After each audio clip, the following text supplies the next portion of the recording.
Hi, Professor. Hi, class. Hope everyone's doing well.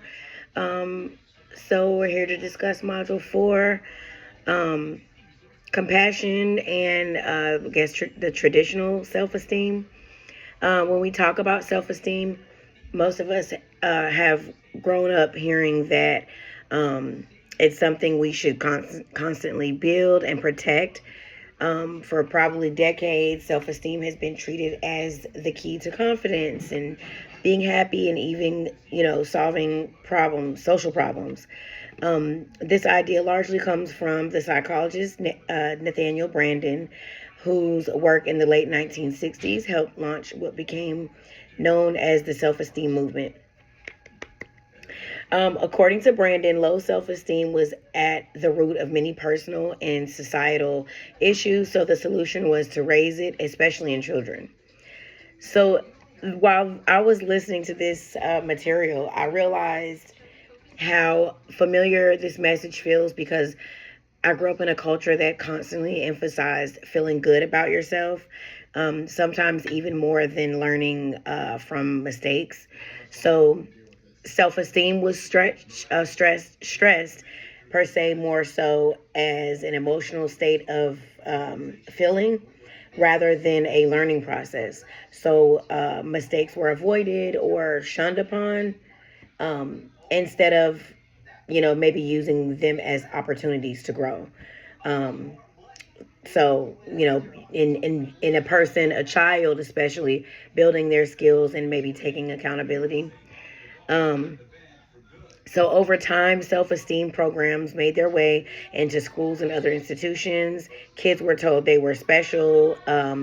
Winning and losing were sometimes removed from competition, and failure was softened or avoided. However, as both chapter 4 of the e-text and the article is self-compassion, the new and improved self-esteem, explain this approach may have created unintended consequences. Um, Even though self-esteem levels went up, issues like narcissism, who we know a lot of people can be now, narcissism, entitlement, and unrealistic, expectations have also increased, especially with millennials. Um, and what stood out to me the most was the idea that self-esteem can become, um, I guess, fragile when it depends too much on praise or success. So I can relate how confidence can quickly, drop when validation disappears. You're not being validated, um, made importance of, or just when expectations aren't met.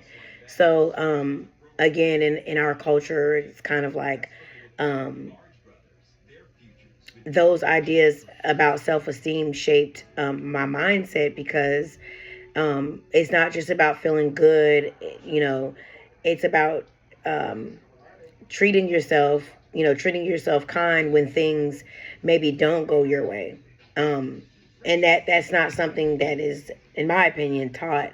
um, it definitely wasn't taught then. um, I won't tell you how old I am. It wasn't taught then, and it definitely. I think it's probably brought aware to the to people's attention now, but it's still not something that is talked about. I think that what we think should be good in a household now as well. So it's good we're bringing it to the forefront. So self compassion is based on Buddhist philosophy and focuses on being kind to yourself during difficult moments instead of being overly critical. Researcher Kristen Neff explains that self compassion involves recognizing that struggle and imperfection are a part of being human, practicing mindfulness, and responding to failure with understanding rather than judgment. So that would be, kind of go hand in hand with what I just said.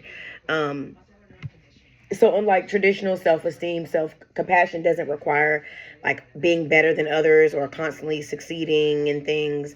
Instead, it provides like a stable sense of self-worth when um that's still there even when you fail, which correlates to what I kind of compared to growing up, my childhood, and our culture. So studies mentioned in the article show that self-compassion reduces anxiety, depression, and defensiveness, while also increasing emotional resilience and motivation. With that being said, Nathaniel Branden's original theory of self-esteem is more complex than how it was later popularized. So when comparing self-esteem and self-compassion, I don't really see them as opposites. Instead, they seem to serve like different purposes. Self-esteem can motivate growth and achievement, while self-compassion helps us stay emotionally grounded when we struggle or when we fail at something, or just not as good. So in a society that often measures worth by your success, productivity, or comparison, self compassion may be especially important for maintaining mental health, which I'm huge on. I'm a huge advocate for, and I'm just huge on mental health, period. So, yeah, overall, this topic made me reflect on how I talk to myself during setbacks and times that I don't feel as like I'm being on top of things, and whether being kinder to myself could actually help me grow more than constant self criticism ever has. Thank you. Everyone have a good night.